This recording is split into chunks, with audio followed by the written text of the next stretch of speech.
Welcome to the Genius Factory. Enjoy the video. You begin by verifying you have admin access and are logged into the device or carrier portal.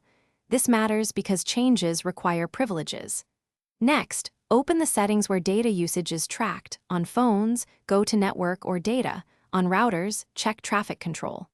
Once done, export or note current settings so you can revert if needed.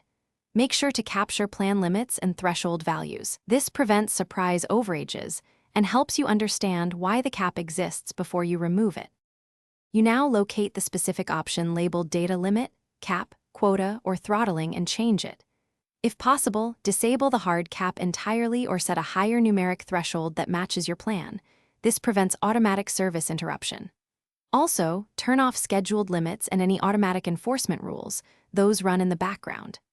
After editing, save settings and reboot the device or refresh the carrier session to apply changes. This ensures meters reset and the new policy takes effect immediately. You finish by verifying the change. Monitor traffic for 24 to 48 hours and confirm data flows without enforced cuts. If limits persist, inspect your carrier account. Some providers enforce caps server-side despite local settings, so make sure plan-level caps are changed. If problems continue, reset network settings or restore your backup and retry the steps.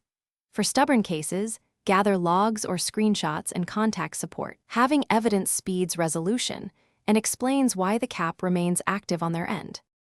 Thanks for watching. If you found this helpful, don't forget to like and subscribe.